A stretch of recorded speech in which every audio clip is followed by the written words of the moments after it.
हमारे तमाम सहयोगी अलग अलग हिस्सों से लगातार हमारे साथ जुड़े हुए हैं। जितेंद्र, क्या आवाज मिल रही है आपको मेरी?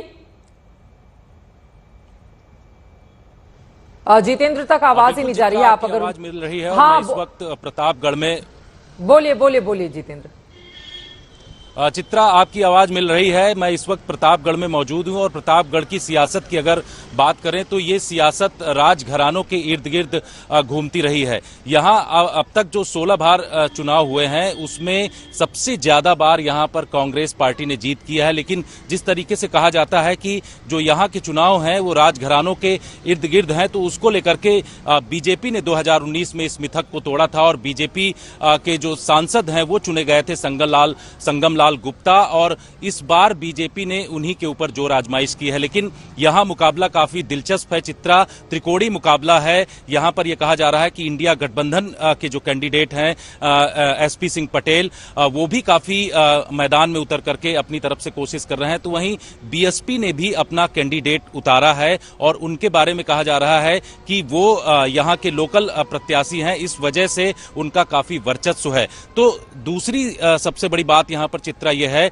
कि राजा भैया को लेकर के जिस तरीके से कहा जा रहा है कि उनका फैक्टर काफी यहां पर काम करेगा और यहां के आसपास की जो लोकसभा सीटें हैं वहां पर भी राजा भैया जो है चुनावी गणित में काफी यहां पर चेंजेस ला सकते हैं। इस तरीके की बातें यहां पर की जा रही हैं। लेकिन सबसे बड़ी बात है कि राजा भैया का जो 2 सीटें हैं यहां पर विधानसभा में, वो लोकसभा क्षेत्र कौसाम्बी में आता है। तो इसलिए राजा भैया यहां पर इस बार उनका इस लोकसभा क्षेत्र के लिए जो 5 विधानसभा क्षेत्र हैं उसमें उनका कोई लेना देना नहीं, लेकिन उनका एक बड़ा फैक्टर यहां पर काम कर रहा है और ये कहा जा रहा है कि जो राजपूत यानी ठाकुर वोटर करीब 2 लाख के आसपास इस लोकसभा क्षेत्र में हैं, वो काफी बड़ा डिसाइसिव फैक्टर यहां पर ला सकते हैं। और इसी वजह से जो पॉलिटिकल पार्टीज हैं, चाहे वो बीजेपी की तरफ से, वो लगातार राजा भैया से बात उनकी तरफ से किया गया, लेकिन राजा भैया ने यह साफ कर दिया कि जिस मतदाता को, जनता को जिधर जाना है वो अपनी तरफ से वोट कर सकते हैं। इस तरीके की बातें उनकी तरफ से कही गई और अब तो उनकी पार्टी के एक नेता की तरफ से बाकायदे समर्थन पत्र भी समाजवादी पार्टी को दे दिया गया है। तो ये साफ हो रहा है कि राजा भैया किस ओर जा रहे हैं। तो एक तरीके का चित्रा यहाँ एक डिसाइसिव फैक्टर देखा जा रहा है कि राजा भैया एक अलग तरीके के फैक्टर के साथ यहाँ प्रतापगढ़ में वो जनता के बीच में जा रहे हैं और इसका इफेक्ट इस चुनाव में पड़ेगा। वहीं संगम लाल गुप्ता की अगर बात करें तो वो पिछली बार जिस तरीके से उन्होंने जीत हासिल की थी, इस बार भी उनकी तरफ से कोशिश की जा रही है और समाजवादी पार्टी इंडिया गठबंधन के जो प्रत्याशी हैं उनको वो पटखनी देने की कोशिश कर रहे हैं। लेकिन यहाँ का जो रिकॉर्ड रहा है चित्रा, वो काफी महत्वपूर्ण रहा है। 16 बार जो चुनाव हुए हैं उसमें सबसे ज्यादा कांग्रेस पार्टी के सदस्य ने जीत हासिल की है और वो कांग्रेस पार्टी के जो सदस्य रहे हैं वो ज्यादातर राजघरानों से जुड़े रहे हैं। गैर राजघराना जो रहा है उसमें संगम लाल गुप्ता ने पिछली बार जिस तरीके से सेंध लगाई थी 2019 में, वो उसको दोहराने की कोशिश इस बार कर रहे हैं और कहा यह जा रहा है कि उनकी तरफ से जिस तरीके से जनता के बीच में लगातार वो पहुंचे हैं वो इसको सफल बनाने में जुटे हुए। लेकिन देखना ये होगा कि जनता किस ओर जाती है और सभी प्रत्याशी अपनी तरफ से लगातार कोशिश इस वक्त कर रहे हैं। यकीनन प्रतापगढ़ का क्या मिजाज रहेगा ये देखना दिलचस्प रहेगा। लेकिन वहां पर पिछली बार 4 लाख से ज्यादा वोट हासिल किए थे बीजेपी के प्रत्याशी ने, जबकि 3 लाख के आसपास 3,18,000 रह गया था बीएसपी के पास, जबकि समाजवादी पार्टी के समर्थन से वहां पर उम्मीदवार थे दूसरे नंबर पर। ऐसी स्थिति में क्या बनती है प्रतापगढ़ की मौजूदा हालत, कौन से मुद्दे रहेंगे, आगे भी जितेंद्र से हम जानेंगे। मंजीत सहगल का रुख कर लेते हैं, अंबाला से हमारे साथ जुड़ चुके हैं, दिखाई दे रहे हैं। मंजीत, वहां के मुद्दे सबसे बड़े कौन कौन से हैं, मुख्य मुकाबले में कौन कौन दिखाई दे रहा है, और बताइए कि चुनावों के दरमियान सबसे ज्यादा दिलचस्प क्या दिखाई दिया अंबाला में? देखिए चित्रा, इस वक्त हम लोग मिर्जापुर में मौजूद हैं और मिर्जापुर मुख्यमंत्री नायब सिंह सैनी का पैतृक गांव है और वो यहीं पर अपना वोट डालेंगे। जहां तक मुद्दों का सवाल है, 2 बड़े मुद्दे जो मतदाताओं को प्रभावित कर रहे हैं। सबसे पहला मुद्दा बेरोजगारी का है, क्योंकि हरियाणा में बेरोजगारी की दर राष्ट्रीय दर से कहीं ऊपर है। दूसरा बड़ा मुद्दा जो विपक्षी दल उछाल रहे हैं वो महंगाई है। और हालांकि भारतीय जनता पार्टी अपनी तरफ से एक ट्रांसपेरेंट एडमिनिस्ट्रेशन जो उन्होंने पिछले 10 सालों में हरियाणा के लोगों को दिया है उसके बल पर या प्रधानमंत्री नरेंद्र मोदी के नाम पर वोट मांग रही है, लेकिन चैलेंजेस भारतीय जनता पार्टी के बहुत ज्यादा हैं क्योंकि 10 साल की एंटी इनकम्बेंसी है। पिछली बार लोकसभा चुनावों में भारतीय जनता पार्टी ने कुल 10 की 10 सीटें हासिल की थी, कांग्रेस एक भी सीट नहीं हासिल कर पाई थी और अब की बार कांग्रेस किसी न किसी तरह वापस सत्ता में लौटने के सपने देख रही है।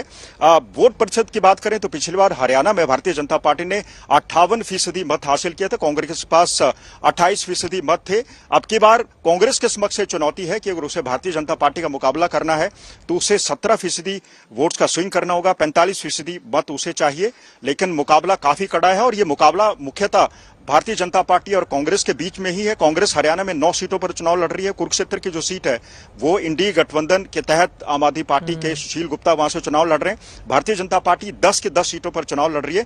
लेकिन चित्रा, अगर मौसम की बात करें तो आज भारतीय जनता पार्टी के समक्ष एक तरफ जहां अपने गढ़ को बचाने की चुनौती है, वहीं मौसम भी किसी न किसी तरह एक चुनौती बना हुआ है क्योंकि लंबा वीकेंड है, आज शनिवार है और सबसे बड़ी चुनौती यही होगी कि मतदाताओं को किस तरह से वो मतदान केंद्रों तक लाए, क्योंकि बहुत सारे मतदाता गर्मी के चलते मतदान केंद्रों पे आने में थोड़ा सा सुस्ती महसूस करेंगे, आप बाहर छुट्टियों पे चले गए हैं। तो दूसरी बड़ी चुनौती यही है। कुल मिलाकर जो मुकाबला है वो कांग्रेस और भारतीय जनता पार्टी के बीच में ही है। कांग्रेस कई तरह के मुद्दे उछाल रही है और वहीं भारतीय जनता पार्टी की जो नजर है वो एक तो शहरी मतदाताओं के ऊपर है, दूसरी भारतीय जनता पार्टी की जो नजर है वो ये कि जो जाट समुदाय है 22% के करीब उसके मत हैं।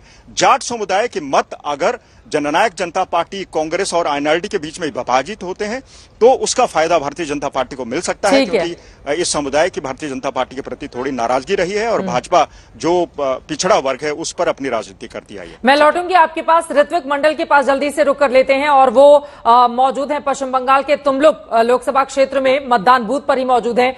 हमने देखा है पश्चिम बंगाल के लोग बड़े जोशो खरोश के साथ पिछले 5 चरणों के चुनाव में वोट प्रतिशत के लिहाज से मतदान करते रहे। अभी की क्या स्थिति है, क्या लोग पहुंचना शुरू हो गए हैं और तुमलुक के बारे में क्या है वहां का राजनीतिक समीकरण जिसके बारे में आप बताएंगे ऋत्विक?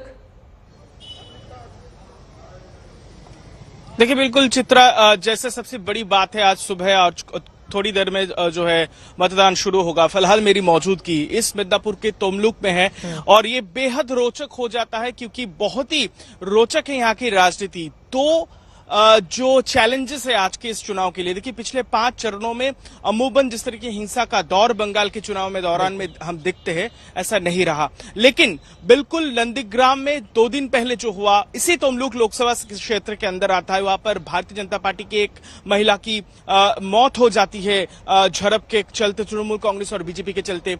इसके बाद अब इस मिदनापुर जो कि फिलहाल जहां पर शुभेंदु गर्ग यानी शुभेंदु अधिकारी जो भारतीय जनता पार्टी के जो लीडर ऑफ द ऑपोजिशन है, बहुत ही वर्चस्व है इस इलाके में, उसका घर माना जाता है। तो क्या यहां पर लोगों को शांतिपूर्ण तरीके से मतदान करवाना, ये पहली चुनौती है। दूसरा चुनौती मैं आपको बता दूं कि कल 26 तारीख पश्चिम बंगाल और बांग्लादेश के तटीय इलाके में एक साइक्लोन अलर्ट है, जिसके चलते हो सकता है कि आज दोपहर के बाद, जैसे मेट डिपार्टमेंट का माने तो दोपहर के बाद यहां पर अंधाधुंध बारिश और उसके साथ साथ तूफान की चेतावनी दी गई है और गस्टिंग विंग कल शाम तक 60 से 70 किलोमीटर भी इस मिदनापुर के जो तटीय इलाका है इन सब इलाकों में होगा। तब उस दौरान कई सारे एहतियातन कदम उठाए जा रहे हैं, निर्देश दिए गए हैं ताकि इस बारिश के चलते भी लोग मतदान करने आए पहुंचे, इस पे खास ध्यान देना है, ऐसा निर्देश है। लेकिन ये एक मसला हो सकता है। लेकिन देखिए राजनीति की अगर बात की जाए तो इस मिदनापुर बहुत ही महत्वपूर्ण हो जाता है। यहाँ पर 2 लोकसभा क्षेत्र है, एक तो तोमलुक और दूसरा काथी, जहां पर से अभिजीत गांगुली जो हाल ही में जो जस्टिस रहे हैं कलकत्ता हाईकोर्ट का और फिलहाल भारतीय जनता पार्टी के उम्मीदवार है, उसके खिलाफ तृणमूल कांग्रेस के एक युवा नेता देवांशु भट्टाचार्य जो ममता बनर्जी के बहुत ही करीबी माने जाते हैं, अभिषेक बनर्जी के बहुत करीब है, वो चुनाव में है। लेकिन सबसे बड़ी बात यहां पर शुभेंदु अधिकारी की आती है क्योंकि ये उनका घर है। अगर ये 2 सीट भारतीय जनता पार्टी हासिल नहीं कर पाई तो उनके लिए बहुत ही सवाल निशान पैदा हो सकता है। लेकिन मैं जरा जिक्र करना चाहूंगा, ये अधिकारी घर माना जाता है। पिछले कई सारे सालों से देखा गया है ये 2 सीट शुभेंदु अधिकारी के परिवार उनके ही ही पक्ष में रहा है। क्या वाकई शुभेंदु अधिकारी और कांती, जहां से उनके भाई इस बार उम्मीदवार है, ये 2 सीट भारतीय जनता पार्टी के लिए बहुत ही प्रेस्टीज फाइट हम मान रहे हैं और इसी के कारण तृणमूल कांग्रेस इस पर बिल्कुल जो है कूद पड़ी है। शायद यही नतीजा है कि चुनाव से पहले नंदीग्राम में हमने हिंसा देखा, नंदीग्राम में जो हार मिली थी ममता बनर्जी को, उसका वो बदला लेना चाहती हैं इस सीट को जीतकर, क्योंकि 2009 से लगातार शुभेंदु अधिकारी के परिवार के पास ये सीट रही है। लेकिन तब ये लोग टीएमसी में थे, अभी बीजेपी से शुभेंदु अधिकारी के भाई चुनावी मैदान में है। इस सीट पर क्या रहेगा आगे का समीकरण, इसके बारे में और जानेंगे। स्वस्थ रहने के लिए इस्तेमाल करें अयोध्या धाम का श्री राम नाम स्पेशल निरोगी चूर्ण और बुकनों।